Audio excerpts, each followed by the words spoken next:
Bueno, buenas tardes. Tengo el gusto de presentar al conferenciante de hoy, que es primo hermano mío.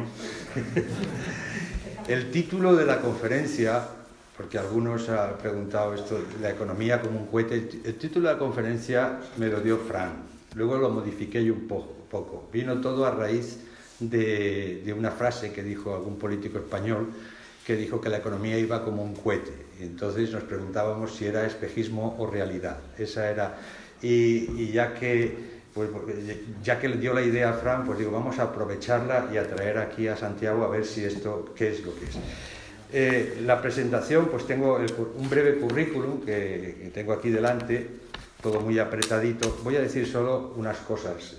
Pues, por ejemplo, que es de Gandía, Valencia, licenciado en Ciencias Económicas por la Universidad de Valencia, doctor en Economía y máster en Banking, en Banca y Finanza por la Universidad de Wales, en Bangor, Reino Unido, catedrático de Fundamentos de Análisis Económico de la Universidad de Valencia, director de Estudios Financieros de la Fundación Funcas, donde es también director ejecutivo del Observatorio de la Digitalización Financiera, también director de la revista Papeles de Economía Española de Funcas, profesor investigador del Instituto Valenciano de Investigaciones Económicas, IBIE. Ha sido catedrático de Análisis Económico de la Universidad de Granada hasta noviembre de 2022, donde fue decano de la facultad. Ha sido catedrático de Análisis Económico de la Universidad CUNEF y en el Bangor University, en Reino Unido, hasta 2020. Consejero independiente de CaixaBank y presidente de su Comisión de Remuneraciones. Consejero independiente del Instituto Valenciano de Finanzas y presidente de su Comisión de Riesgos, presidente de la International Banking, Economics and Finance Association, IBEFA, el acrónimo, en 2017. Ha sido miembro del Grupo de Economía Inversores de la ESMA, European Security and Market Authority, hasta diciembre de 2018, miembro del Consejo Académico del European Banking Institute. Fue consultor del Banco Mundial del año 2020 al 2022, ha sido asesor y colaborador de instituciones públicas como el Banco Central Europeo y la Reserva Federal del Banco de Chicago, así como también entidades financieras y consultoras de prestigio. Más de 300 artículos, aquí me aparecen pues, muchas de las revistas en las que ha publicado, no lo voy a decir. Ha impartido conferencias y seminarios en foros internacionales, ha impartido al G20, al Banco Mundial, al World Savings Banks Institute, en varios bancos centrales e instituciones regulatorias como el Banco Central Europeo, la Reserva Federal BOARD, el Banco de España, la Comisión Nacional de Competencias, en varios bancos de la Reserva Federal de Estados Unidos, así como en varias universidades donde también ha sido profesor visitante, entre las que destacan la New York University, Indiana University, Boston College, Florida State University, University of Alberta en Canadá, también en Bélgica, en Leuven, y la Universidad de Warwick en el Reino Unido. Es, por último, colaborador frecuente de medios de comunicación, columnista del País, La Vanguardia y 5 días, ahí es donde te leo yo sobre todo, en 5 días, y otros medios de comunicación, y opina en otros medios escritos, además de los escritos, pues en El Mundo, en el ABC, también te he leído alguna tercera página, entre otros. Y audiovisuales, tanto españoles como la TVE, La Sexta, no sé por qué te gusta tanto La Sexta, Cadena SER, COPE, Radio Nacional de España, etc. Como extranjeros, la BBC, la Financial Times, la Business Week, la International Herald Tribune, entre otros. En fin, que está bastante formado y yo creo que nos podría dar una visión de cómo va eso de la economía española, si es espejismo o realidad. Muchas gracias. Vamos.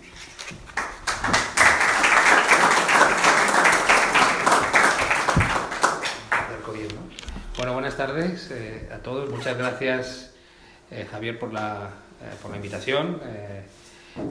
Muchas gracias a los organizadores del club también por la invitación a compartir este rato con ustedes para hablar un poco de economía. El título de este logo es bastante sugerente, pero bueno, además de la espuma que los políticos en un momento determinado puedan creer, yo creo que hay que intentar hablar también de lo sustantivo, ¿no? Sin, por supuesto, esquivar lo que es la realidad, ¿no? Yo pienso que, no sé si al final de mi intervención habré sido capaz de explicarlo en ese sentido, pero creo que nunca es conveniente, incluso cuando las cosas van bien, hablar de que tu economía va como un cohete, más aún cuando tienes muchas dificultades, muchos problemas estructurales que no se van a resolver ni se van a ir en mucho tiempo. Entonces, aunque el cuadro de la macroeconomía, que nos gusta mucho hablar los economistas, el crecimiento del Producto Interior Bruto, el empleo, que es verdad que está resistiendo bien, etcétera, pero hay, como veremos, una serie de problemas y sobre todo a mí lo que más me preocupa es el futuro, ¿no? Yo voy a intentar hacer cuatro bloques de mi intervención para que podamos un poco entender la situación de la economía española. La primera es hablar de la economía global brevemente, luego de la economía europea, de la que formamos parte y que nos da forma a muchísimas cosas de las que nos ocurren, y ahí ya empiezan a ocurrir cosas que no son siempre buenas noticias en Europa, que está adormecida, está probablemente ensimismada o tiene que despertar. A lo mejor se despierta mucho, a nosotros nos pilla durmiendo, pero desde luego no olvidemos que para España la economía europea es una referencia, ha sido un paraguas, pero también nos está generando algún problema el que no haya reacción dentro de la economía europea. Luego hablaré de España y luego quiero terminar un poco sobre qué va a pasar en el futuro, cómo estamos preparados ante los nuevos retos. Como bien ha señalado Javier, yo me encargo del Observatorio de Digitalización Financiera en Funcas y estamos siguiendo pues, todo lo que está ocurriendo en inteligencia artificial, y creo que sería una pena no hablar, ¿no? de por dónde puede ir la economía del futuro, ¿no? Empecemos por la economía global, ¿no? La economía global, pues, y por eso quizás la economía española pues, también se comporta razonablemente, pues ha salido bastante bien parada de una pandemia y sigue más o menos resistiendo dos conflictos bélicos muy graves, ¿no? Y sobre todo muy amenazadores, porque aunque ya nos hemos acostumbrado, aunque salga en las noticias, etcétera, sigue el conflicto, que además afectaría mucho más a Europa, entre Rusia y Ucrania, y luego, lógicamente, desde el 7 de octubre pues tenemos un conflicto muy importante también en Oriente Medio, entre Israel y Palestina, todo lo que eso puede suponer, ¿no? Pues en otro momento a lo mejor la economía se habría resentido mucho, y la verdad es que se ha resentido relativamente poco, se ha resentido incluso aspectos como el petróleo, que a nosotros por ejemplo nos habría venido mal, ¿no? Porque nosotros dependemos, aunque tenemos un mix energético que luego comentaremos, del que nos beneficiamos ahora, nos habría venido mal que se nos hubiera encarecido mucho el petróleo, porque nosotros aún dependemos del petróleo y no tenemos petróleo. Desde luego, petróleo barato no hay, es decir, probablemente hay algún pozo en nuestro país, pero necesitaríamos que estuviera a un precio absolutamente escandaloso para que nos decidiéramos abrir el pozo petrolífero, los pozos petrolíferos que podamos tener en Canarias o en otros sitios, ¿no? Entonces, esta economía está siendo relativamente benigna. Ahora hablaré de Europa, y sobre todo para Estados Unidos. Los países que están en el entorno de Estados Unidos, en Asia yo creo que también, y desde luego China, a pesar de la dureza de la pandemia y de las medidas tan restrictivas que China puso en su país y en su sociedad, lógicamente al no ser una democracia, lo pudo hacer, aunque luego tuvimos que copiarles. Yo recuerdo que cuando Wuhan la cerró, yo digo, esto es imposible que ocurra, y a las 6 semanas la teníamos aquí. ¿Cómo va a tolerar una democracia que te encierren? Pues mira, efectivamente esto también ocurrió aquí, ¿no? Pero bueno, y China ya ha empezado lógicamente a tener velocidad de crucero, con muchos problemas. Lo que pasa es que por ahora los problemas de China quedan encapsulados en China. Pero China tiene probablemente problemas financieros porque su burbuja inmobiliaria no sabemos cómo se ha resuelto, pero desde luego tiene que haber tenido pérdidas. Es decir, otra cosa es que ellos, con tantas reservas que tienen con sus exportaciones, su fortaleza y una situación evidentemente no democrática, pues pueden absorberlo más fácil que por ejemplo las pérdidas que hubieron en la famosa crisis subprime de Estados Unidos, ¿no? Pero China ya está otra vez con velocidad de crucero, produciendo además una serie de productos a los que ahora me referiré cuando empiece a hablar de Europa y de España, pues que son muy competitivos, es decir, son muy competitivos en precio. Podemos protestar porque ellos no tienen seguridad social, no tienen los costes de la seguridad social, ellos subvencionan lo que sea, pero evidentemente un coche eléctrico chino es bastante más barato que un Tesla, o bastante más barato de lo que se pueda producir por parte de los productores de coches europeos, ¿no? Entonces, desde luego, China vuelve a ser una amenaza significativa a escala internacional, sus tecnológicas también, pero nosotros dependemos mucho más de las tecnológicas americanas, que como todos conocemos, Microsoft, que siempre pensamos que son las otras, pero Microsoft, aunque lleve 30 años, es en este momento entre las más potentes. Apple, aunque hasta hace unos días estábamos preocupados qué va a hacer Apple si no tiene inteligencia artificial, parece que ha llegado a un acuerdo con ChatGPT, Google Alphabet, que es la matriz, Amazon y todo lo que es el grupo Meta, ¿no? Facebook, Instagram, etcétera, ¿no? Entonces, eso no está en Europa, eso está allí. Y nosotros dependemos de eso, somos grandes demandantes de eso, porque al final el mercado europeo pues es un mercado de 440 millones de personas, cada vez menos influyente económicamente, porque está apareciendo la India, con esto ya voy a terminar la idea de la economía global, China ya estaba, y Estados Unidos, aunque tiene menos población que esos 440, pero probablemente tiene una mayor influencia económica que los consumidores o ciudadanos europeos, ¿no? Entonces, bueno, la economía global, a pesar de las disputas que haya entre Estados Unidos, China, qué va a pasar con los aranceles, qué va a pasar con la transición a una economía verde, que aquí en Europa nos lo hemos tomado como mucho más en serio, de una manera mucho más costosa, que nos está generando inflación, que está generando descontento en capas de la población, sobre todo en el sector agrario, por los costes que ha impuesto, lo hemos visto en las protestas que ha habido, pero bueno, este es un debate en el que, por lo menos la economía global ha resistido todos estos problemas hasta ahora. Y bueno, quizás aprendimos de la crisis financiera global del 2008, que fue tan tremenda, ¿no? Pero ahora pues veremos qué pasa el tiempo en el futuro, pero desde luego hasta ahora esto se ha resistido bien. Y entonces llegamos a Europa, que es donde estamos nosotros ubicados. Es nuestro gran paraguas para todas las cosas que no hacemos bien. Por supuesto también nos genera algún problema, como ahora comentaré, no problema, es decir, porque nosotros formamos parte del problema, ¿no? Y es Europa está adormecida. Europa tiene que reaccionar. Hace unas semanas el ex primer ministro italiano, Enrico Letta, publicó un informe muy esperado sobre lo que le hace falta a la Unión Europea pues, para los próximos años para poder resistir. Hace falta una reforma de los mercados, hace falta reforma. Una palabra que probablemente a muchos políticos no les gusta, porque eso significa, no, ahora viene aquí las medidas conservadoras para que el gran capital, bueno, es decir, por ahí no van los tiros. Tenemos modelos de reforma en países que no son necesariamente de capitalismo salvaje y por tanto la sociedad debería ser beligerante en que realmente los políticos tengan que hacer la pedagogía y tengan que aplicar las medidas, que no tienen por qué ser necesariamente dolorosas, porque somos una sociedad rica, toda la Unión Europea, con sus diferencias, pero somos una sociedad aún desarrollada y rica, ¿no? Entonces este informe de Letta, pues bueno, desde luego señala que urgentemente necesitamos campeones europeos, empresas que compitan con estas gigantes que he comentado, asiáticos o estadounidenses. Necesitamos integrar por lo menos 3 mercados. Energía, porque es evidente que hemos visto con la crisis de Ucrania cómo se pasó, y desde luego Alemania está sufriendo por un error probablemente histórico de haber dependido exclusivamente del gas y del gas ruso, y también financiero. Es decir, si no tenemos eso, estamos en manos de 2 países que tienen la escala suficiente. Nosotros necesitamos esa escala, porque hoy la escala, la dimensión, el tamaño de tu mercado ayuda mucho a que las empresas sean más rentables, más productivas, más innovadoras, puedan aplicar todo lo que se nos viene de inteligencia artificial y puedan hacer muchísimas cosas.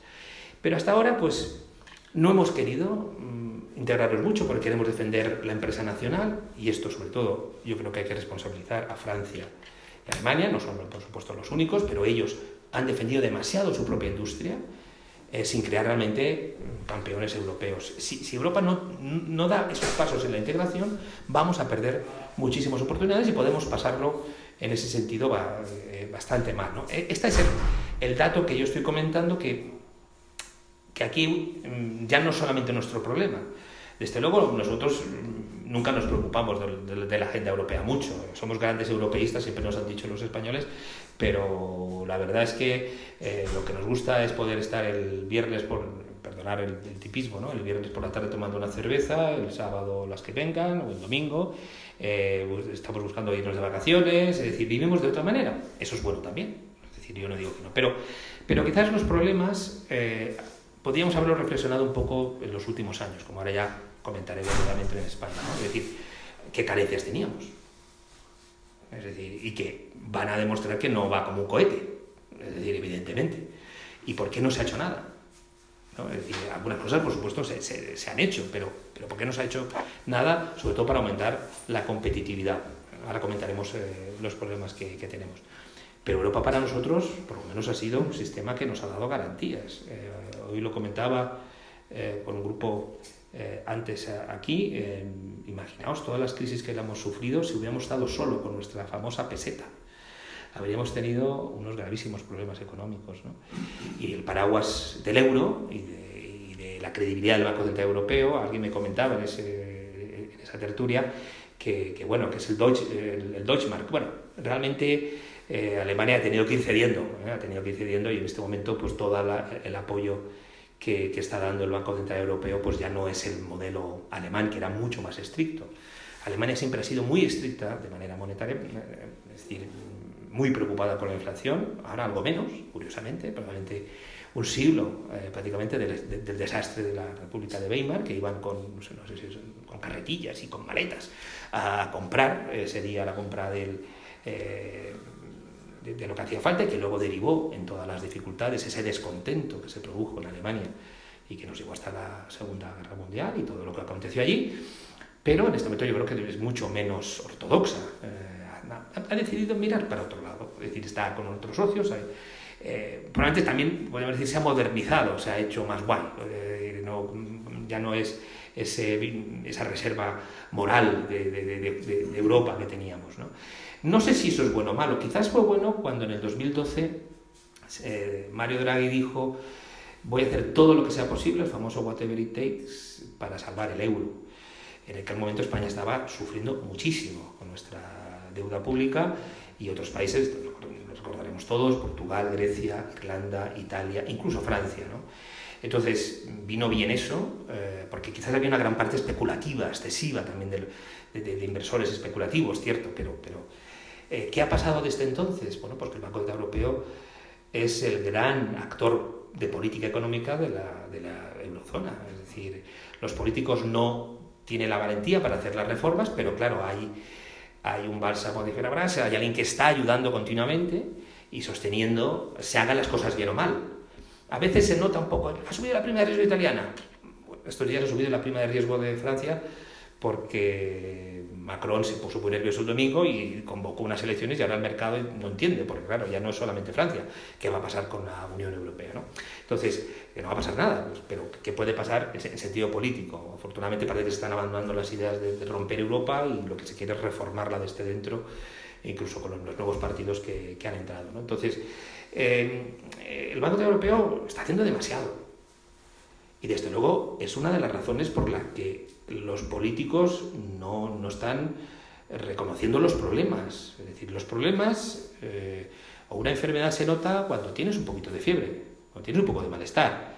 Si tú estás dopado porque el Banco Central Europeo está comprando toda tu deuda, por tanto tú no vas a notar ese malestar o esa fiebre que se detectaría en el mercado. De repente dices, estoy haciendo disparates, estoy haciendo las cosas mal, no estoy haciendo lo suficiente para que no haya tanto déficit público, no estoy haciendo lo suficiente para reducir el problema de desempleo y mejorar el mercado de trabajo de una manera definitiva en nuestro país, que mucho nos está costando, ¿no?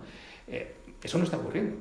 El mercado no está penalizando apenas, y eso porque el Banco Central Europeo ahí en ese sentido, y el conjunto de países que lo conforman, pues ha ayudado. Pero deberíamos acordarnos lo que pasó a la primera ministra británica, más breve casi de la historia, que es Liz Truss, que cuando anuncia un plan fiscal de reducir los impuestos sin que nadie lo entienda y sin que nadie sepa de dónde van a salir los recursos, pues tuvo un ataque especulativo brutal sobre la libra y su deuda, y se tuvo que ir hasta ella. Es decir, y eso es hace 18 meses. Fue el mes de morir la reina Isabel II de Inglaterra. Es decir, que estamos hablando de que aún están ahí, lo que llaman esos bond vigilantes, esos inversores que están observando. Lo que pasa es que, claro, el Banco Central Europeo es un leviatán que está realmente salvando a Europa. ¿Hasta dónde? ¿Hasta cuándo? Bueno, pues por ahora lo está anestesiando. ¿Cuál es el problema? Pues que si tú no tienes una fiebre, no tienes un malestar, no tines presión en el zapato y tu sociedad tampoco está siendo muy reivindicativa, salvo en el caso de los agricultores, ganaderos o transportistas, pues tú no vas a hacer nada, vas a hacer muy poquito, porque tú lo que quieres es ganar las próximas elecciones, más si las próximas elecciones, como está ocurriendo en nuestro país, son dentro de poco. Es decir, no sé lo que van a hacer ahora, de eso podemos hablar luego, pero hemos tenido el último año un montón de elecciones y probablemente haya repetición de las catalanas y a saber qué implicaciones tiene, en fin, ¿no? Entonces, y eso en otros países europeos ocurre lo mismo. Es decir, y esa capacidad de reforma, esa capacidad de abrirse al mundo y darse cuenta que tienes que cambiar el espacio europeo, que ha traído cosas muy buenas. Quizás para nosotros, aunque fue muy doloroso aquel periodo en el que no se nos ayudó con la crisis financiera que teníamos nosotros, hasta que se empezó a ayudar con las palabras de Mario Draghi, pero desde luego Europa tiene que despertar, porque estos 5 años van a ser críticos y probablemente no solamente se nos vaya a Estados Unidos, China, sino se nos puede ir India, Brasil y a saber qué más. Entonces ahí pasaremos a ser cada vez menos relevantes. En el año 93 representábamos el 20% del Producto Interior Bruto del mundo, hoy es el 13%, y cada vez menos y menos y menos. Es verdad que somos una sociedad rica, pero cada vez menos. Bueno, y en ese contexto nos encontramos en nuestro país. Un país en el que, desgraciadamente, la crisis financiera nos dio un golpe, yo entiendo, importante. Yo creo que la crisis financiera ha dejado tocado al país. Primero porque mucha gente perdió dinero y por tanto se ha perdido un cierto poder adquisitivo en algunas familias que se endeudaron demasiado, etcétera, ¿no? Quizás luego las medidas que se aplicaron, muy duras para la banca, por ejemplo, que financiar promoción. Fue muy malo financiar promoción del 99 al 2007, 2008, porque creamos 750.000 viviendas. Este es que para mí es un ejemplo de un problema muy grave que tiene este país. 750.000 viviendas, que eran más que las que se construían en Alemania, Francia, Italia y Reino Unido juntas. En esos años, anuales, 750.000. Tuvimos un castañazo y se culpó, entre otras cosas, bueno, pues a lo mejor a los apoyos que se habían dado a la cuenta vivienda, que todos nosotros nos acordamos, porque fue el preámbulo, o todo lo que era los descuentos que nos podíamos hacer, o las excepciones en el IRPF, etcétera, ¿no? Y de alguna manera hemos estado como sobreviviendo. Como ya no tenemos problemas de deuda pública, bueno, es una economía de turismo, de servicios bastante competitivo, no solamente el turismo por supuesto, que es por un lado una gran noticia, por otro lado pues yo creo que está alcanzando niveles de aglomeración excesiva, es decir, en nuestro país desde luego se está empezando a notar en el mantenimiento de determinadas infraestructuras básicas, sobre todo en trenes, etcétera. Empieza a haber muchos retrasos, empieza a notarse que ya no tenemos los recursos que teníamos, probablemente porque ya vino del golpe de la crisis financiera global y de la crisis financiera que tuvimos nosotros. Pero evidentemente nuestro modelo, ahora veremos, tiene cosas favorables porque nos permite crecer, etcétera, pero también tiene otros problemas. Afortunadamente en otros servicios somos competitivos. España es competitiva, las empresas, no estamos hablando aquí de ningún gobierno, las empresas son competitivas en muchos sectores, hay muchas empresas. Hay una gran noticia desde hace 15 años. España ha ganado todos los años cuota de mercado en el comercio global. Es decir, y tenemos en general un superávit por balanza de pagos en la balanza comercial, lo cual es algo pues bastante en ese sentido favorable. Y bueno, y todo este conjunto de noticias que parece que todo es estupendo, ¿cómo se casa, ¿no? con que realmente nosotros no estemos tan bien?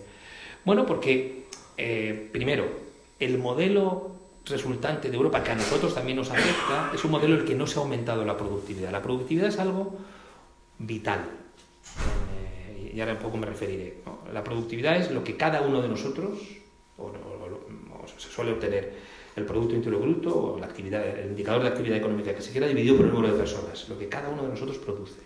Eso tiene que aumentar si queremos que los salarios aumenten, la economía crezca y todo vaya favorablemente, porque si se aumenta la productividad, vamos a crecer, vamos a poder pagar esa deuda que es una mochila de deuda que se ha crecido mucho, ahora me referiré a ella, deuda pública, y eso ni en Europa está ocurriendo del todo, y desde luego nosotros no somos ejemplo en ese sentido para nada, ¿no? Entonces, nosotros, en términos de renta per cápita, en términos reales, es decir, descontada la inflación, en este momento, esta generación, hoy, en el 2024, tenemos menos nivel de renta per cápita que en el 2007. Real, en términos reales. Los reales es habiendo descontado la inflación. Es decir, que somos más pobres. Y eso no lo dice nadie. Entonces, por tanto, ha habido dos ajustes muy bruscos. La crisis financiera global y la pandemia. Ya nos estamos recuperando de la pandemia. Claro, ahí hubieron dos golpes que a nosotros nos hicieron mucho daño. La pandemia, sobre todo, porque somos un país de servicios y por tanto no se podía. Claro, el turismo se cerró y nos impactó más que Alemania, que ahora está sufriendo otras cosas, ¿no?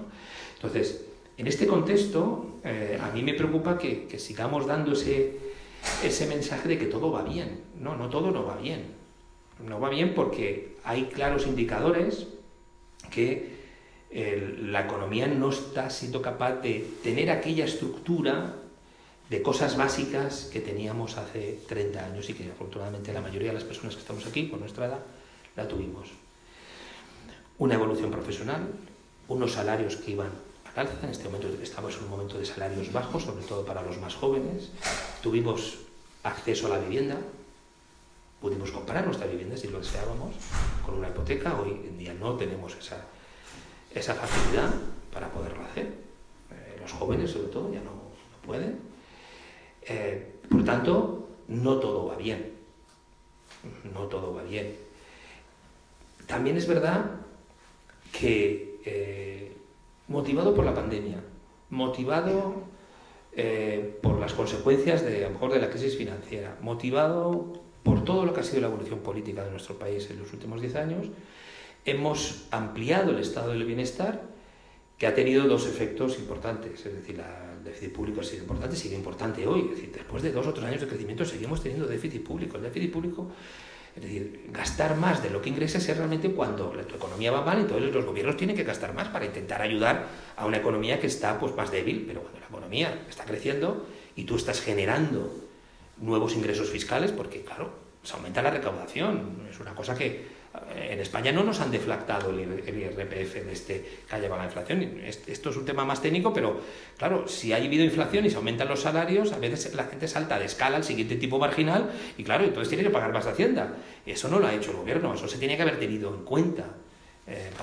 en otros momentos de la historia se ha lo que se llama deflactar el IRPF. Oye, sí, es verdad, yo ahora me habéis aumentado el salario porque ha habido inflación, han crecido más los salarios, pero realmente yo no soy más rico, yo no he ganado un poder adquisitivo, ¿no? Entonces, en esa circunstancia, y además en la que tenemos, repito, una mayor mochila de deuda, pues se han puesto una serie de programas que nos están llevando a un déficit público. No se ha producido una reforma quizás de la administración o del gasto público que nos permitiera pues, tener una cierta claridad de lo que puede pasar en el futuro, y no hay ningún apetito. Nadie habla de eso en nuestro Parlamento. Es decir, desde luego el gobierno no lo va a plantear, pero creo que hay que debatirlo. Creo que es bueno que hubiera una cierta pedagogía. Los partidos que son oposición, sería bueno que digan, oiga, vamos a ver, usted hasta dónde nos está llevando. Y realmente tenemos un problema porque nadie tiene atrevimiento para decir, bueno, pues a lo mejor las pensiones no pueden crecer tanto, o a lo mejor determinadas cosas, gasto público no pueden crecer tanto, porque todos tenemos o tienen miedo del impacto sobre sus votos. Claro, es decir, si el que está gobernando está dando alegría, claro, si tú llegas parece que tú vas a llegar con el hacha y lo vas a recortar, ¿no? Entonces es un elemento bastante complicado, ¿no? Pero además genera a lo mejor desincentivos, ¿no? No lo estamos notando tan claro, pero a lo mejor en determinadas medidas de apoyo familiar, etcétera, lo que tiene que estimular también es la búsqueda activa de empleo. Necesitamos todas las manos posibles, Porque yo ahora voy a señalar varias actuaciones. Es decir, España está recibiendo inmigrantes. Probablemente el año pasado, 500.000. Y no ha aumentado el paro. Por tanto, hacían falta. Entonces, los que estamos aquí también tenemos que ser conscientes que hay que trabajar, los que no trabajemos, los que no trabajen, evidentemente, ¿no? Esta es una, por cierto, pequeño paréntesis, ¿por qué España crece más? Pues crece más porque tenemos una vocación, por supuesto, de servicios, que ahora es lo que está creciendo más, sobre todo el sector turístico, está ayudando muchísimo, como además nuestro sector empresarial, pues en general, pues también le ha ido razonablemente bien, pues eso también está ayudando. Y luego hay dos factores que muchas veces nadie se acuerda. Hay algunas empresas que están invirtiendo aquí y no en Francia, en otro sitio. ¿Por qué? Porque tenemos un mix energético más barato por las renovables y cada vez va a ser más barato comparativamente con el resto. Esa ventaja tenemos que aprovecharla. Y los gobiernos tienen que aprovecharla, pero no para más gasto público, sino para hacer más eficiente la economía española, más productiva, y se pueda ir favoreciendo el crecimiento del empleo y la mejora de los salarios, porque si tú, al final, tú necesitas mejorar salarios, sobre todo para los más jóvenes. Yo no creo que tengamos un problema de salarios de las personas que tenemos más de 35 años o 40, pero los más jóvenes sí, están teniendo un problema en ese sentido muy importante. Entonces, el mix energético ha sido fundamental. Y también están viniendo, por aquí los salarios son más baratos, y además están viniendo 500.000 de migrantes al año a nuestro país, hispanohablantes, con bastante formación, con bastante capacidad de hacer esos trabajos para llevarlos. Es un servicio que necesita París, que necesita Düsseldorf, que necesita Milán, y que se hace desde España. Entonces, eso nos ha beneficiado y probablemente sigamos beneficiándonos. Pero hay algo más que hay que romper aquí. Hay que invertir, hay que hablar de proyectos de verdadera innovación, una gran oportunidad perdida con los fondos Next Generation, porque han sido canalizados fundamentalmente a través de los canales oficiales, ¿no? del gobierno, etcétera. Yo creo que esto se tenía que haber hecho. Estamos hablando de decenas de miles de millones ya entregados a España. Y más que pueden llegar, porque además se van a pedir los préstamos. Había una forma que era fondos perdidos y otros que son los préstamos. Entonces, en este caso, para mí, se ha perdido otra vez una oportunidad. Y de aquí nadie... Es decir, 10 años más tarde, seguimos perdiendo oportunidades. Y yo lo que me da miedo es que en los próximos 5 años, ahora con un nuevo Parlamento Europeo, etcétera, sigamos perdiendo oportunidades. Y nadie lo reclama, nadie dice nada en ese sentido. Entonces, es clave que la hoja económica, la hoja de la realidad económica, esté dentro del ADN de los políticos, en particular del gobierno. El gobierno tiene que gobernar, y si no, debería dar paso a un gobierno que gobierne y tome medidas valientes. Entiendo yo, este gobierno o el que sea, pero entiendo que tiene que ser así. Es decir, pero si no apruebas presupuestos, vas a aprobar una ley de suelo, que es verdad que la parte del socialista del gobierno sí que estaba de acuerdo, pero la parte de Sumar no, y como no se trabajó con el PP, pues no se aprobó en esta primera ronda. Pero es que la ley de suelo es fundamental, lo comentaba antes, es decir, porque tenemos un problema muy grave de vivienda, tan grave que todo esto, esta gente que estamos trayendo y que nos está permitiendo crecer de alguna manera, porque entran aquí, están muy a gusto, es un país que está muy a gusto, se está muy a gusto. Si no tenemos vivienda no va a poder venir nadie más. Tú quieres traer a un ejecutivo, una persona con talento de otro país, lo primero que te va a pedir es, bueno, voy con mi mujer y mis 2 hijos, 3 hijos, ¿dónde voy a vivir? ¿Te lo puedes permitir? ¿Lo vamos a poder encontrar una solución? Y tenemos ya 4 o 5 ciudades muy colapsadas, Madrid, Barcelona, Valencia y Málaga, muy colapsadas.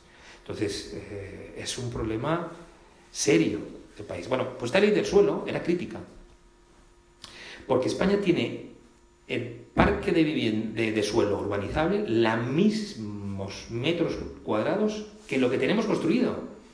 Por tanto, podríamos construir el doble. No es un problema de que haya suelo urbanizable. Lo que no hay es suelo finalista. Hay que pasarlo de urbanizable a empezarlo a construir sobre ello. Entonces, este va a ser un problema muy notable. ¿Y qué hacía la ley de suelo? Eliminar muchas de esas incertidumbres y riesgo jurídico de, oye, si cuando se cambia finalista no se va a poder volver atrás, y entonces esto asegura al promotor pues que se va a poder hacer esa promoción o lo que sea, y entonces va a ser una actividad económica segura. Entonces, sin eso es que realmente vamos a seguir teniendo un problema de vivienda que nos estrangula muchas cosas, y desde luego hace muy infeliz a una gran parte de la población, que son las generaciones más jóvenes, están viviendo, compartiendo pisos, etcétera, en determinadas zonas. Que ojo, y ahora ya dejo el tema de vivienda, que cuando empecemos a construir también lo vamos a tener difícil, porque hace 15 años teníamos oficiales de obra a punta pala, ahora ya no tenemos, porque hace 15 años que nos ha construido y se ha puesto a hacer otra actividad. Lo comentaba antes. Entonces, solución, que eso lo podría hacer perfectamente un gobierno, traerte otros 500.000 de fuera. Pero claro, cuando hagas las 100.000 viviendas que necesitas al año durante 8 años, luego ¿qué? Esas personas a qué se van a dedicar, o cómo lo vamos a hacer. Entonces, porque en el fondo, si los promotores se están quejando que no hay mano de obra, hay costes adicionales, ha habido problemas de suministro después de la pandemia, pero ahora el gran problema va a ser, bueno, vamos a ponernos a construir vivienda. ¿Dónde están los albañiles para esas 100.000 al año? Pues a ver qué gobierno dice, bueno, pues vamos a aflojar otra vez para que vengan muchas personas. ¿Y de dónde van a venir? Porque ya determinados mercados, es decir, pues no sé, colombianos, etcétera, pues hay gente más formada que a lo mejor no quiere ir a la obra, entonces no es tan fácil de dónde pueden venir, pero hay que tener una estrategia clara de lo que...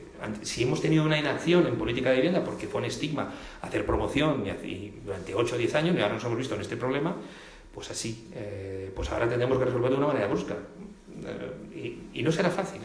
En el corto plazo se pueden cambiar algunos destinos, locales comerciales o pisos comerciales en edificios, en pisos para vivienda, ¿no? Pero eso no será fácil. Este es un ejemplo de lo que no se ha hecho nada. No se ha hecho nada o prácticamente nada en temas de innovación. Es decir, aquí, además, el debate público está muy poco en el ámbito económico sobre la sostenibilidad de las cuentas públicas, sobre las pensiones, sobre la necesidad de reformas. Se habla todo el rato de un mundo que no parece real, es decir, propuestas como reducir la jornada laboral. Todos queremos trabajar menos, pero ya ha avisado el Fondo Monetario Internacional que si se reducimos la jornada laboral tal y como está la economía española, los salarios no pueden aumentar en años. Tenemos que renunciar a salarios, y tenemos un problema de salarios, repito, no a lo mejor en las generaciones que somos los mayores, pero en las otras sí. Entonces, tenemos que hablar de medidas, por supuesto, con todo el estado del bienestar que después tenga que venir, pero tenemos que anunciar medidas para el crecimiento. Y eso no creo que sea un sacrificio brutal. Es decir, ya sé que a nadie le gusta, oye, que no se va a poder bajar las horas trabajadas, que el teletrabajo, pues hay que limitarlo más, lo que sea. Pero es que tenemos que ser más productivos y hay que buscar las razones por las que no somos productivos. A lo mejor necesitamos empresas más grandes, que también se puede hablar de eso. Es decir, que en España tenemos empresas pequeñas, ¿de acuerdo? Tenemos empresas pequeñas y medianas empresas que son menos productivas. Es decir, eso que he dicho de el PIB que generan o la actividad económica que generan por persona, pues es más pequeño que una grande, cierto es, pero también para eso hay que crear estímulos. Es que en España, de facturar un euro menos de 6 millones a un euro más de 6 millones, los requisitos cambian brutalmente. Entonces nadie quiere hacerse más grande por encima de 6 millones. Los requisitos de control, fiscales, etcétera, ¿no? Entonces, hay que ver lo que está pasando y hay que actuar en la economía. Por tanto, yo realmente no se puede hablar de economía de una manera tan alegre como para decir que la economía va como un cohete o la economía es un desastre. Porque hay cosas que evidentemente pues va bien. El cuadro macroeconómico, el crecimiento del PIB, la inflación ha bajado desde hace 2 años, pero bueno, ahora está costando bajar. También hay que recordar que cuesta bajar porque tenemos muchísima demanda interna y, ojo, el gasto público también está afectando mucho. Hay muchísimo gasto público. Eso es inflacionista siempre. Y yo creo que es el momento también. Lo que pasa es que Europa no nos lo exige. Europa está adormecida. Hace 15 años Alemania, Francia decían, es que hay que cumplir con las normas fiscales, aunque ellos hace 20 fueron los primeros en incumplirla, ¿no? El Pacto de Estabilidad y Crecimiento. Y eso ya realmente las han renegociado, pero nadie habla, oye, si nos desviamos un poco del déficit público, ¿es un problema grave? Pues no parece que vaya a ser un problema grave. Y yo creo que es hora de realmente de hablar de las cuestiones que puedan beneficiar a la economía, porque si se beneficia a la economía y se crece, la sociedad va a estar mejor y se van a poder hacer las políticas sociales que hagan falta, que van a hacer falta por el envejecimiento de la población, y lo sabemos nosotros aún. Poco a poco nosotros también nos adentraremos ahí. Entonces es muy, muy importante que eso se haga. Entonces pienso que los gobiernos están para poner soluciones, para trabajar por las soluciones, y por supuesto que tienen que hacer su política, pero utilizar ese tipo de expresiones que suenan muy bien en un tuit, que suenan muy bien en el corte del telediario, yo creo que no es lo oportuno. Y sobre todo das un mensaje que luego lo escucha y dice, no sé de qué hablas, Santiago, si la economía va muy bien, porque nos lo están diciendo. Y digo, bueno, pues tienes que profundizar un poco para saber cómo va. Y de ahí llega el futuro. Y el futuro pasa por la inteligencia artificial, irremediablemente. Es algo que nos da un poco de miedo, con esta idea voy a terminar, pero la inteligencia artificial está aquí para quedarse. Los diseños que se están haciendo, no pensemos que todo va a ser, o vamos a acabar como en la película de James Bond, con Spectre y cosas de una asociación, ¿no? O algo así, ¿no? Pero hay que controlarlo, eso ahora me voy a referir, ¿no? La inteligencia artificial tiene cosas absolutamente sorprendentes, ¿no? Los que más saben de esto dan 2 o 3 datos tremendos. El primero, a mí me sorprendió mucho, una persona que sabe mucho de inteligencia artificial, un gran experto mundial. La persona que va a vivir 200 años ya vive hoy. Eso me dejó tieso, me dejó wow. Y va a ser posible viajar gratis de Madrid a Nueva York. Tienes que dejarle a la inteligencia artificial que vaya buscando mecanismos, supongo cupones de descuento, con mecanismos.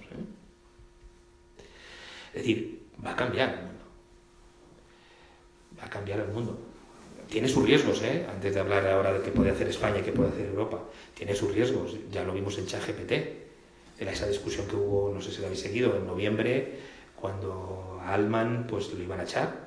Pues porque, vamos a ver, hasta ahora ChatGPT tiene un consejo de sabios, que es lo que lo gobierna, más que un consejo de administración, porque se creó como una empresa sin ánimo de lucro. Cuando hizo falta inversiones, que claro, lógicamente empieza como una buena idea, pero luego hace falta inversiones, pues se creó un vehículo que ya tiene consejo de administración y ya tiene inversores, en el que Microsoft tiene una gran parte.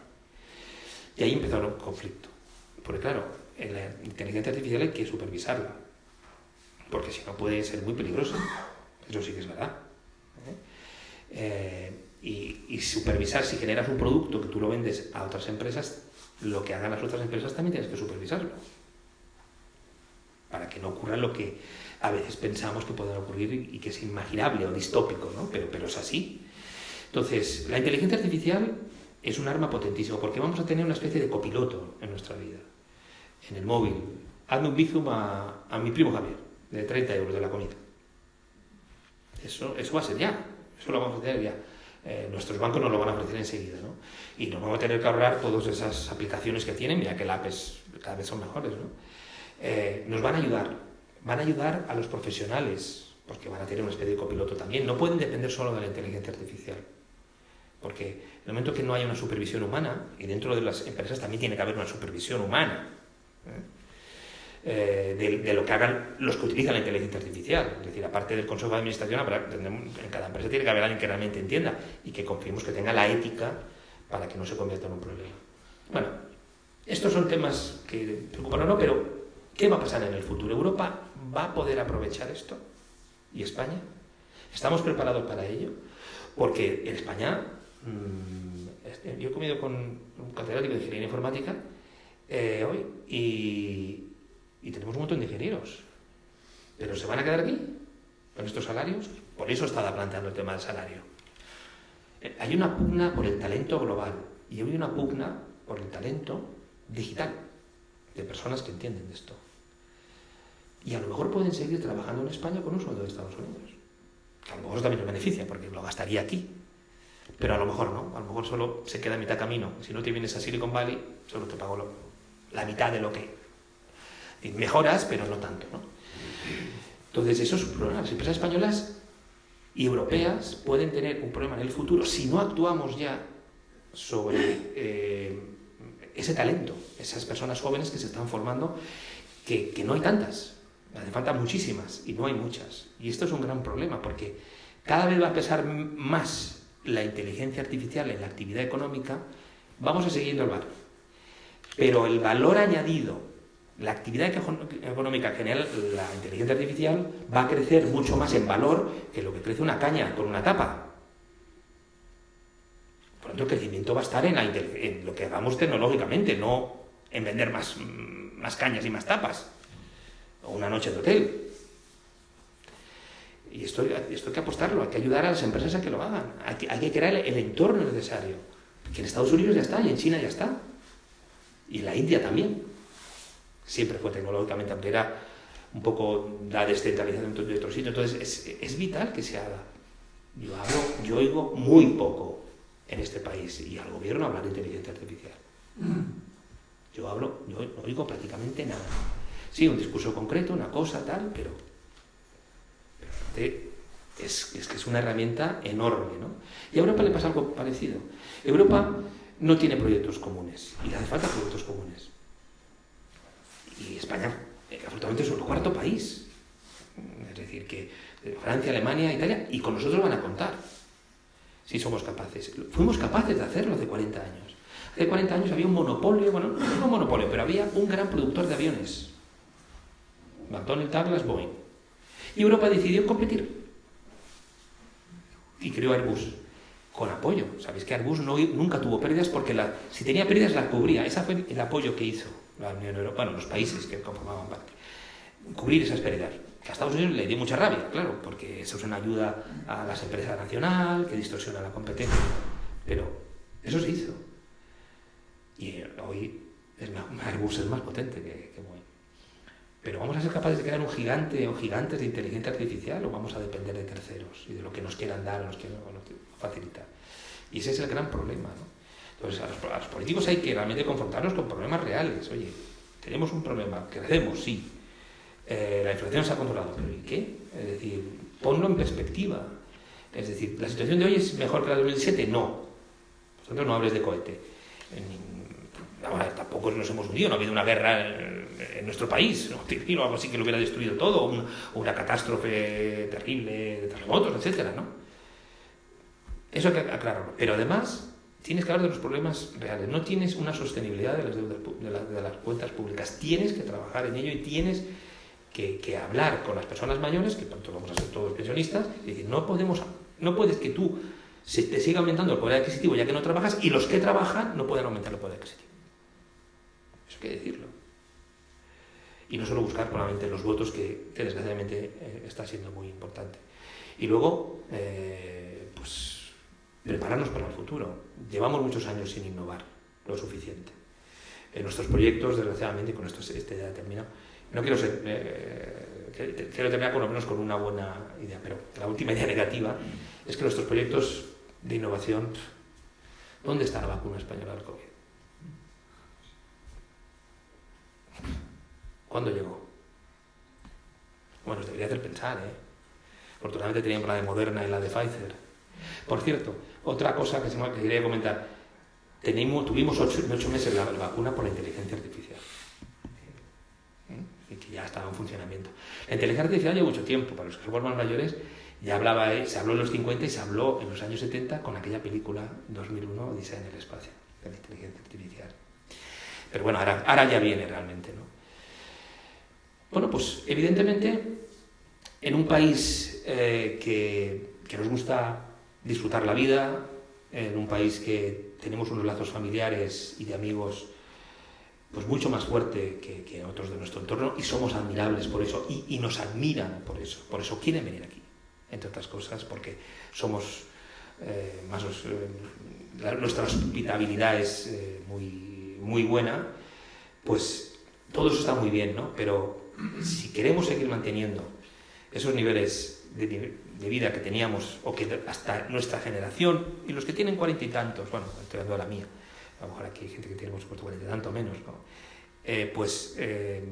Mejoró, que no se trunque, porque eso sí que puede ser un problema gordo. No es único de España, pero en nuestro caso, con estos problemas de paro que tenemos y con estos problemas de salud que tenemos, pues sí que puede ser un problema bastante significativo, ¿no? Y yo creo que merece la pena exigir, decidir cuando uno vota, en consecuencia, ante retos tan importantes, y no pensar que los retos no existen, no están, porque están anestesiados, pero sí que existen. Están anestesiados por lo que he comentado el Banco Central Europeo, y están anestesiados porque los políticos dicen que todo va bien. Bueno, los políticos dicen que todo va bien, y eso no es verdad.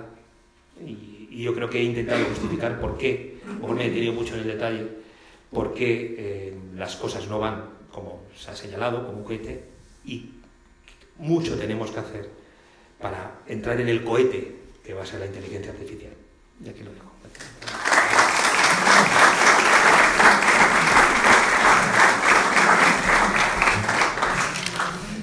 Muchas gracias, Santiago. Creo que voy a dar paso a las preguntas porque seguro que habrá gente que quiere hacer preguntas. ¿Quién? Allí, Octavio. Pues lo primero, bueno, gracias por la conferencia, porque da gusto ver gente que habla como usted lo ha hecho, y enhorabuena. ¿Está usted de acuerdo con la frase que se oye de vez en cuando, que puede ser nuestros hijos puede ser la primera generación que vivan peor que los padres? Sí, ya es verdad además, ¿no? Ya es verdad, no sé si dentro de 10 años empezarán a vivir mejor, porque algo cambie, un milagro, porque yo no lo veo, es decir, no hay apetito político por hablar de problemas. Y ahí culpo prácticamente que todos los partidos políticos, pero desde luego tiene mucho más responsabilidad quien nos gobierna, le guste o no. Y sobre todo, si no gobierna, ¿por qué no puede? O por la razón que sea. Lo de la ley del suelo es muy alarmante, porque realmente es un tema que es un trombo que nos va a hacer mucho daño, el tema de la vivienda. Repito, no vamos a poder atraer talento si no tenemos vivienda, no va a venir aquí. A lo mejor le pagan fenomenal, pero no va a venir. Llegará un momento que se colapsará. Entonces, eso ya está ocurriendo, porque yo creo que está ocurriendo aún entre los más jóvenes, podría mejorarse, podría cambiar. Yo tengo mis dudas de cambiar, pero los que tienen menos de 30 años, yo creo que evolucionan entre los 25 y 30 mejor de lo que ellos han evolucionado entre 25 y 30 años. Por tanto, están peor. Y otra muy concreta. ¿La deuda pública es infinita? No. ¿El crecimiento de la deuda pública es No es infinito. No es infinito. Nos hemos olvidado de cómo lo pasamos hace 12 años, 14 años. Tenemos una facilidad, y los españoles y los italianos y los portugueses más fácil que nadie. Se nos ha olvidado, Todos los telediarios hablan de la prima de riesgo, que es la tasa. Y explicarlo, no puede ser infinita. Y los mercados en un momento te hacen y saltan, Lo que pasa es que el Banco Central Europeo no tiene tampoco, podemos decir, un bazooka eterno para comprar, pero bueno, por ahora resiste, Lo digo porque no pensamos que el Banco Central Europeo va a comprar siempre hasta el infinito. Ya lo vimos, el Banco de Inglaterra no pudo con lo que le pasó allí, solamente el Banco de Inglaterra.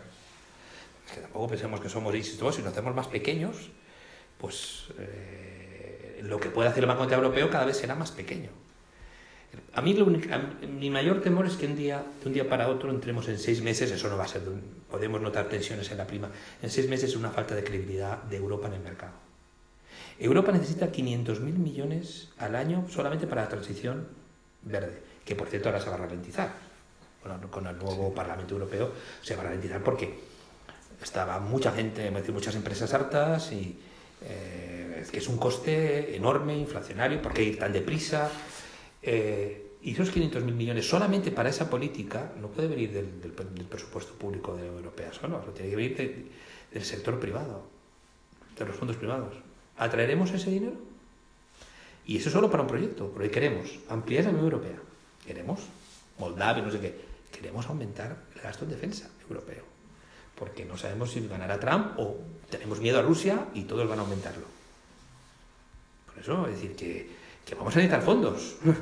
A ver, y hay que ser creíble, ¿eh? Hay que ser creíble, si no, pues nos iremos ralentizando más. Y han sido muchos años sin hacer las políticas adecuadas. Y en defensa, por ejemplo, dependiendo de Estados Unidos, bueno, que gaste otro. Ya. Trump fue muy mal educado, pero eso tenía razón. Oiga, usted es que uno gasta. Lo pongo yo el dinero y pongo yo también muchas veces los muertos. Entonces, Europa tiene que reaccionar porque, y desde luego la deuda no es infinita, y ahora estamos en un momento benigno, llevamos 12 años, pero esto no tiene por qué durar en absoluto para siempre. Y el político que crea que eso es así, se equivoca mucho. Allí había una pregunta. Bueno, en primer lugar, me sumo a la felicitación y al agradecimiento. Bueno, ha dicho el profesor Carbogue que va a estar aquí hasta mañana, ¿no?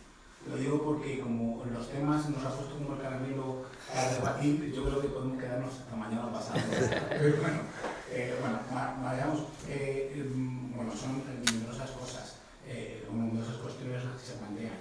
Siguiendo un poco el hilo de su intervención, de tu intervención, si empezamos por Estados Unidos, en la economía mundial, en Estados Unidos vienen unas elecciones con una sociedad cada vez más polarizada, donde aquello del votante mediano parece ser que se diluye enormemente y veremos a ver cómo terminamos también ahí. Que nos puede nos impacta. Afectar, sin duda, porque es una sociedad ahora mismo totalmente polarizada en los extremos y veremos a ver, sobre todo a partir de la sentencia atrás, ¿no? Pasando a Europa, totalmente de acuerdo, adormecida, pero yo creo que viene adormecida no en los últimos años. Yo por lo menos a los estudiantes también les digo que en los últimos 30 o 40 años, hombre, evidentemente hemos avanzado en muchas cosas, sin duda, pero viene adormecida y no sabemos dónde estamos en Europa. Porque hemos avanzado en derechos sociales, en eso sí. Y a lo mejor eso es bueno. Pero... Y en lo que te referías a los tipos de interés, a la política, evidentemente, para pasar de nosotros si estuviéramos con la peseta ahora, mejor no pensar. Mejor no pensar. Mejor no lo pensamos, ¿no? De hecho, ha habido alguna organización política que en este país que dijo de salirse de la Unión Europea. Yo creo que ya no, por ahí ya no van los tiros, ni Meloni, ni Le Pen, ni nadie, ¿eh? Sí, incluso en este país, en su momento. Pero bueno, mejor que estén así, por tanto hemos avanzado. Pero también la Unión Europea, entonces Comunidad Europea, actual Unión Europea, pues tiene, yo creo que no ha tenido un horizonte hacia dónde dirigirnos, ¿no? Hemos ido también, creo, desde mi punto de vista, dando algunas veces palo de ciego y creo que es un hándicap. Pero vayamos a España. Los problemas que ha descrito, pero yo apuntaría alguno más, sin duda. En primer lugar, hay dos fundamentales que no son puramente económicos, pero que se afectan. Uno es la unidad de mercado y el otro es la seguridad jurídica. Desde mi punto de vista, hay algunos temas que están influyendo de manera decisiva. La unidad de mercado, por lo que ha ocurrido y por lo que puede ocurrir. De hecho, hace muchos días, los empresarios lo decían por lo que puede ocurrir con la descentralización de algunas cosas que ahora mismo están, o competencias que están en el gobierno central y que pueden ir, sobre todo se ha dicho para el País Vasco, ¿no? Algunas competencias en materias de empleo y de convenios. Eso por un lado. Pero por otro lado está la seguridad jurídica. En algunas de las parcelas que desde mi punto de vista también son importantes y uno de los temas que has indicado es el tema de la vivienda. Ahí yo creo que también se debería hacer algo. Y por último, por no enrollarme más, por no alargarme más, por último, creo que también habría que hablar mucho del tema de las comunidades autónomas. Las comunidades autónomas, evidentemente, según todas las teorías de la descentralización, pues siempre traen efectos positivos. Lo que pasa es que en algunos casos hemos ido demasiado lejos con las comunidades autónomas. Sobre todo si por lo que parece o por lo que se demanda por alguna de ellas se sigue descentralizando en algunas cosas. Tenemos dos regímenes de financiación, el régimen foral y el régimen común, pero es que alguna de las del común ya está exigiendo de facto el 100% de la recaudación. Entonces, creo que eso también, desde el punto de vista económico y financiero, y sobre todo para el tema, como bien has has dicho de la sostenibilidad, pues yo creo que podría ser sin duda importante. No sé lo que piensas en ese sentido. Bueno, desde luego la unidad de mercado es muy importante. Y en general no funcionamos a lo mejor a la perfección, pero bueno, las grandes empresas españolas, Mercadona, etcétera, están en todo el país en general, ¿no? Pero bien, es verdad que sí que hay diferencias que quizás sería mejor no tenerlas, ¿no? Y mucho más si ya lo hacemos a la escala de la Unión Europea. Pero por tanto, el segundo, el tercero, la seguridad jurídica es determinante.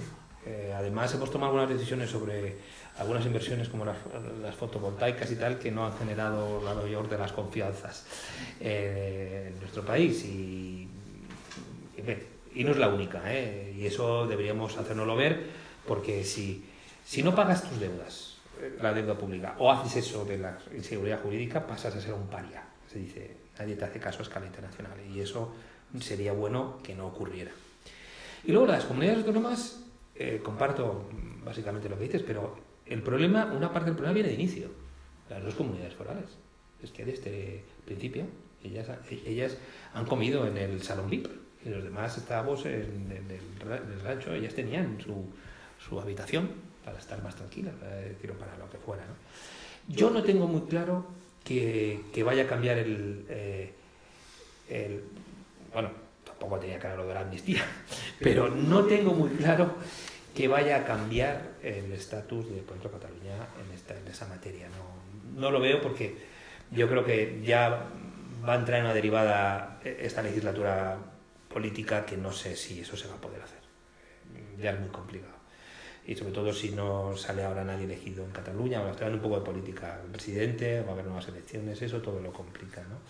Y no está claro quién apoyaría esa medida luego en el Parlamento. Desde luego, a lo mejor los grupos catalanes sí, pero a lo mejor otros no. Y no olvidemos que tiene 176 votos, es decir, está muy apurado. Entonces, eso sí salió, y por tanto nos preocupó a todos. Es necesario, desde luego, y es que no se ha hecho nada, no se ha cambiado la financiación autonómica en 15, 20 años, caramba. Han cambiado muchas cosas. Están muy perjudicadas Cataluña, Comunidad Valenciana, Castilla-La Mancha, Murcia, Andalucía. Están muy perjudicadas. Y protestan, pero no se ha hecho nada. No veo cómo se va a poder hacer un cambio como el de Cataluña si no se arregla el sistema. Aparte, no es viable. Cataluña representa casi el 20% del PIB español. Eso, el 8%, es decir, que es muchísimo, ¿no? Eso no se puede hacer. Entonces, no lo tengo por aquí, pero es evidente que personas que saben, fiscalistas que saben, incluso plantean, que políticamente es difícil, pero plantean una situación política en la que Navarra y el País Vasco cambien un poco su estatus para contribuir más. No es viable de todas maneras. Tienen que entenderlo. No sé si es fácil, porque ahora ya no es el PNV, ahora son otros. Pero el PNV a lo mejor se podía, pero también apretó mucho, ¿no? Entonces, vamos a ver. Pero es necesario porque los recursos no abundan, Entonces, si se van yendo las ricas, es muy complicado. Ya se ha hecho tarde. Una última pregunta, si alguien... Javier. Venga, Javier. La situación de Europa con el tema de la Agenda 2030. El haber asumido unos planteamientos a nivel global que vienen impuestos desde arriba y te sujetan tu política, ya sea económica, social, ambiental, a otros intereses superiores, y te dejan con muy poco margen de maniobra. Y es más, te llevan a competir con países que no lo asumen, con lo cual te están generando una situación todavía más de indefensión o de debilidad a la hora de competir. Es malo que además que los acuerdos internacionales, desde que se partió aquel protocolo de Kioto, París, etcétera, pues no se cumplan de la misma manera entre países, porque son acuerdos internacionales, pero cada vez más descafeinados, porque el último, que fue Dubái, ese fue muy descafeinado, ese ya no se llegaba.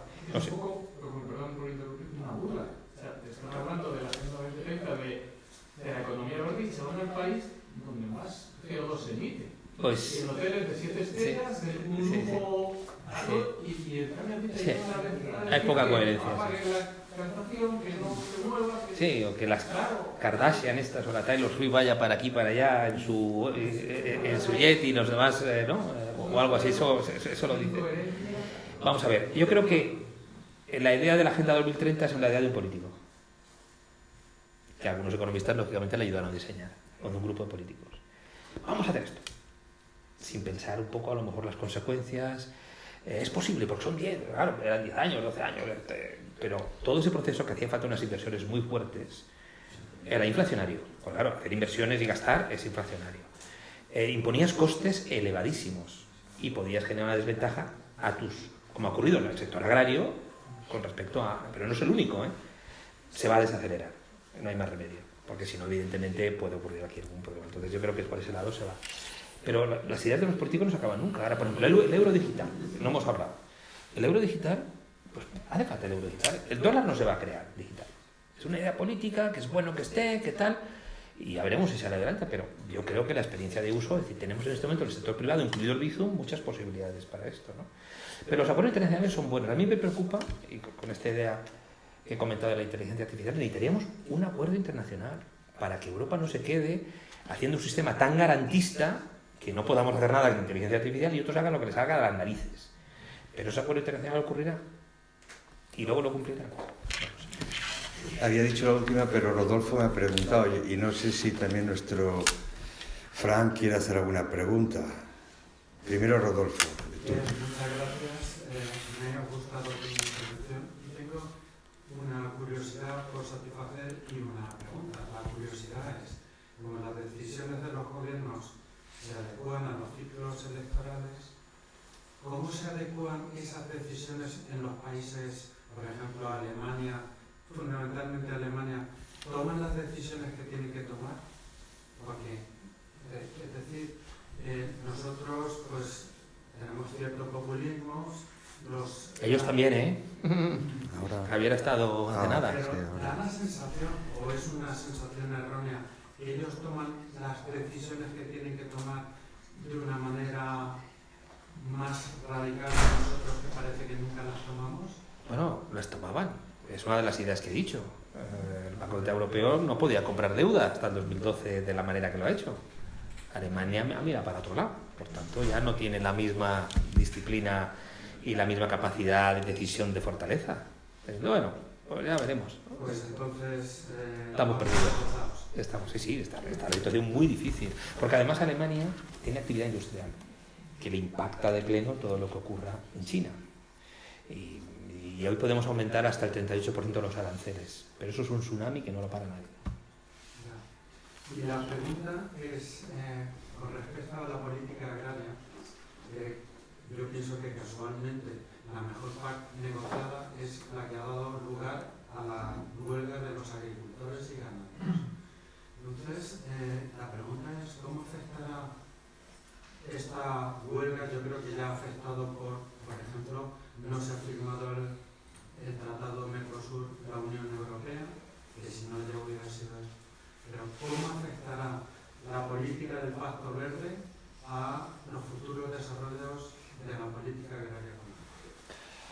Vamos a ver, lo de Mercosur se paró porque Francia, que evidentemente protege a sus agricultores, no quiere tener unas importaciones muy baratas de países como Argentina, etcétera, ¿no? Pero bueno, parece que Francia está por la labor de volver a abrir, porque bueno, hay otras razones, podemos vender otros productos, ¿no? Es decir, al final tú tienes que darte cuenta, vale, yo protejo a una parte de la población muy significativa, aunque sean pocos, pero muy significativa, nadie quiere tener el campo descontento, porque eso genera un ruido y una situación política muy grande, ¿no? Entonces, yo entiendo que como la Agenda 2030, la transición verde va a aligerarse, demorándose, etcétera, vamos a tener menos tensión, en teoría, con estos sectores. Es decir, entiendo, aún no lo sabemos, porque el Parlamento Europeo, la Comisión Europea nueva se tiene que constituir, etcétera. Vamos a ver sus prioridades, pero entiendo que han tomado nota. Porque es insostenible mantenerla. Entonces pienso que la situación puede ser un poquito más liviana para los agricultores europeos, que siempre van a tener costes mayores, que aquí vale más el coste salarial, aquí vale más, pero que al menos los costes impuestos por la agenda pues no sean tan importantes. Entiendo, porque si no vamos a tener un conflicto grave, que no solo afecta al sector agrario, es decir, afecta también a otras empresas que están viendo cómo se quedan fuera del nivel de competencia de otras solamente por esa agenda. Y las importaciones, ¿seguiremos teniendo importaciones de los países ribereños? Sobre todo tan grandes. Vamos a ver, si queremos el libre comercio tenemos que querer el libre comercio. Y yo creo que el proteccionismo, cerrar nuestras fronteras todos, eso es la peor solución. Yo creo que hay que hablar, que dialogar, que buscar soluciones. Habrá que hablar con Marruecos y otros países, ¿no? Pero pensar que les podemos prohibir, que les podemos restringir, hombre, lo que está claro es que ellos compiten de una manera, podemos decir, desleal, porque ellos no tienen, pero claro, al nivel de la política, decir, es que usted, sus tomates o sus naranjas son más baratas porque usted, no sé, pero es muy, muy complicado pensar. Entonces, yo creo que la vía proteccionista no la van a querer los políticos europeos, entiendo yo. Salvo que realmente los nuevos partidos lo fuercen enormemente. Pero no sé qué consecuencias tendría. No tengo muy claro. Sé que no nos gusta que vengan ni los productos de Latinoamérica, pero aquí hay que ver un quid pro quo, hay que ver ese tratado comercial, cómo lo vas a hacer para que, siempre ha sido así, el comercio beneficie a los dos. Hay que ver cómo. En el tablero de juego tienen que jugar los dos con las mismas armas. Nunca vamos a poder jugar con las mismas armas. Nuestros costes salariales, gracias a nuestro nivel de vida, son mayores. En este debate parece que Javier puede decir, pero vamos a cortar, que ya no vamos. De costes económicos o de derechos sociales, sino de las mismas condiciones del producto puesto en el mercado. Es decir, permitirles utilizar filtros sanitarios y... Sí, no, eso es de la agenda, esa es la agenda y aquí no se permite. Claro, y cuando llegaron a firmar con Mercosur se retiraban las condiciones que ponía Europa. O traer la también, pero... Y Francia también se retiraba. Entonces la Unión Europea rectificó y les admitió traer a Europa productos que aquí no nos dejamos. Vamos a ver, ya, pero nosotros también íbamos a ganar vendiéndoles a ellos. O sea, esto no es solo la agricultura, lo entiendo, Es decir, y la importancia de la agricultura es fundamental, además en Francia y en Alemania, que son países industrializados, porque son segmentos de población que como se movilicen es un problema. Pero que yo no estoy a favor de los fertilizantes o de lo que sea, pero evidentemente no podemos pensar que los políticos no vayan a hacer concesiones si ellos hacen otras. Ellos contra productos que no sean agrarios, sean de otro tipo. Claro, vamos a dejar aquí, ¿verdad? Muchas gracias. Seguiremos esto a lo mejor una tertulia online, como hacíamos antes. Vale. Buenas noches y gracias por venir aquí.